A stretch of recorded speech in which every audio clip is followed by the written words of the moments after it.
Hello बच्चों, let's read the question. The question is a compound microscope has lenses of focal length 10 mm and 30 mm. An object placed at 1.2 cm from the first lens is seen through the second lens at 0.25 meter from the eye lens. Calculate the magnifying power and distance between the two lenses. दोनों lenses के बीच की distance calculate करनी है और magnifying power जो है वो भी calculate करनी है.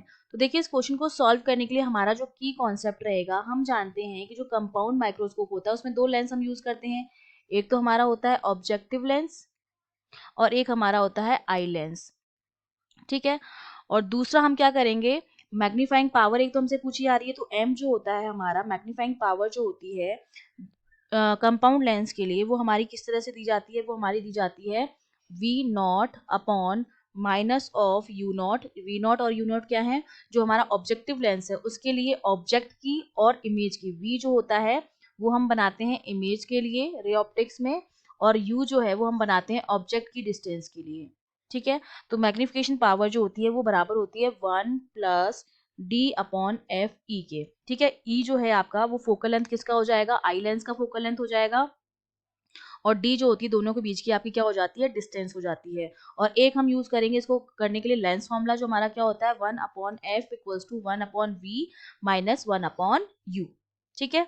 देखिए सबसे पहले तो हम ये देख लेते हैं हमें क्या क्या चीजें जो है वो गिवन है इसमें. ठीक है. एक तो मुझे एफ नॉट गिवन है. ठीक है. ऑब्जेक्टिव लेंस की फोकल लेंथ 10 mm, और एक मुझे एफ ई गिवन है, आई लेंस की फोकल लेंथ 30 mm. ठीक है. ऑब्जेक्टिव लेंस आई लेंस दोनों की फोकल लेंथ हमें गिवन है. तो इसको अगर मैं सेंटीमीटर में लिखना चाहूँ तो ये मेरा हो जाएगा 1 सेंटीमीटर और ये मेरा हो जाएगा 3 सेंटीमीटर. दूसरा मुझे क्या क्या गिवन है, मुझे ऑब्जेक्ट की डिस्टेंस रखिए कि ऑब्जेक्ट जो है वो फर्स्ट लेंस हमारा क्या होता है, ऑब्जेक्टिव लेंस होता है. फिर पहले हम लगाते हैं ऑब्जेक्टिव लेंस, फिर हम लगाते हैं आई लेंस. ठीक है. ये ऑब्जेक्टिव लेंस होता है और ये आई लेंस होता है. तो ऑब्जेक्ट हमारा इस तरह से, ऑब्जेक्ट हमारा यहाँ रखा हुआ होगा, तो लेंस के इस तरफ वाली जो चीजें होती हैं उनको हम लेते हैं नेगेटिव में, और इस डायरेक्शन में चीजें जो होती हैं उनको हम लेते हैं पॉजिटिव में. ठीक है. तो अब हमें ऑब्जेक्ट की डिस्टेंस दे रखी है, तो वो किस में आएगी, यू नॉट, वो आएगा मेरा माइनस में माइनस 1.2 सेंटीमीटर. एक तो हमें ये दे रखा है. दूसरा हमें दे रखा है from the first lens is seen through the second lens, उसको हम सेकेंड लेंस से देखते हैं एट 0.25 मीटर. तो ये हमें दे रखी है इमेज की वी ई की जो वैल्यू है वो हमें गिवन है. ये हमारे पास u है, u नॉट ऑब्जेक्ट की डिस्टेंस है फॉर ऑब्जेक्टिव लेंस, और v की जो वैल्यू है वो भी हमें गिवन है, वो भी इस साइड ही आएगी हमारे पास, यहाँ पर कहीं बनेगी इमेज जो इसके लिए किसका काम करेगी, ऑब्जेक्ट का काम करेगी. ठीक है. यहाँ पर कहीं पे. ठीक है. तो ये कितनी गिवन है हमें, माइनस में ही आएगा, ये 0.25 मीटर है, तो इसको मैं कितना लिख सकती हूँ, माइनस 25 सेंटीमीटर लिख सकती हूँ. ठीक है. ये सारी वैल्यूज हमें गिवन है. तो अब हम क्या लगाएंगे, सबसे पहले तो हम लगाएंगे ऑब्जेक्टिव लेंस के लिए लेंस फॉर्मूला ये वाला. तो हमारे पास क्या आ जाएगा 1 अपॉन, क्योंकि उसके लिए हम क्या निकाल देंगे, इमेज की तो हमें डिस्टेंस पता है, और इमेज की सॉरी ऑब्जेक्ट की डिस्टेंस तो हमें पता है, इमेज की डिस्टेंस हम निकाल देंगे. तो 1 अपॉन वी नॉट मेरा इस फॉर्मूले से कितना बनेगा, वो हमारा बन जाएगा 1 अपॉन एफ नॉट, और ये इस तरफ आएगा तो प्लस 1 अपॉन यू नॉट. अब वैल्यूज पुट करनी है सिंपली, तो हमारा कितना हो जाएगा 1 अपॉन वी नॉट जो आ जाएगा 1 अपॉन एफ नॉट की वैल्यू कितनी है 1, माइनस, माइनस क्यों आया, क्योंकि यू नॉट की वैल्यू माइनस में है 1.2. इसको जब सॉल्व करेंगे तो आएगा 0.2 अपॉन 1.2. इसकी वैल्यू किसके बराबर आ जाएगी 1/6. ठीक है. तो हमारे पास जो वी नॉट आ गया है वो मेरे पास कितना आ गया है 6 सेंटीमीटर आ गया है. ठीक है. ये हमने निकाल दी है. अब हम लगाएंगे आई लेंस के लिए सेम फॉर्मूला.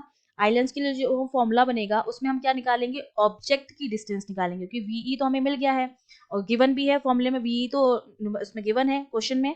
तो उसके लिए हम लगाएंगे तो 1 अपॉन वीई जो होगा मेरा वो माइनस 1 अपॉन यू ई जो है वो 1 अपॉन एफ ई के बराबर आएगा. तो यहाँ से 1 अपॉन यू ई जो ऑब्जेक्ट है उसकी हम निकाल देंगे डिस्टेंस, वो हमारे पास कितनी हो जाएगी 1 अपॉन वीई, कितना गिवन है 25 था, तो हो जाएगा माइनस का 25 और minus of 1/3.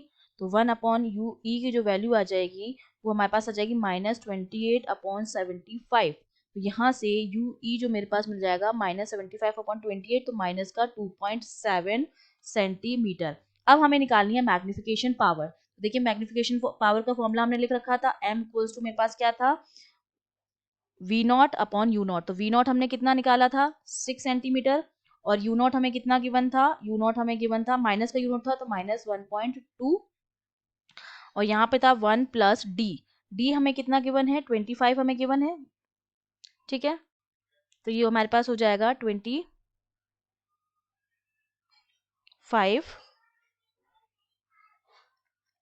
Upon F E कितना था 3। तो यहाँ से हम सॉल्व करेंगे तो m की जो वैल्यू आती है वो हमारे पास आती है -46.7। तो ये तो मेरे पास आ गई मैग्निफिकेशन पावर। अब मुझे इसके साथ साथ क्या निकालना था, दोनों के बीच की डिस्टेंस निकालनी थी।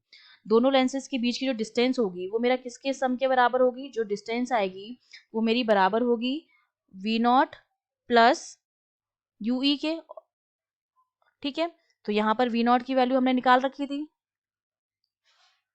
ठीक है, कितनी 6 सेंटीमीटर, और यहाँ पर हम मैग्नीट्यूड लेते हैं डिस्टेंस के लिए, तो और यूई हमने हमारा कितना था 2.7 निकाला था हमने, तो ये कितनी आ गई 8.7 सेंटीमीटर। ये दोनों के बीच की क्या आ गई हमारे पास डिस्टेंस आ गई है।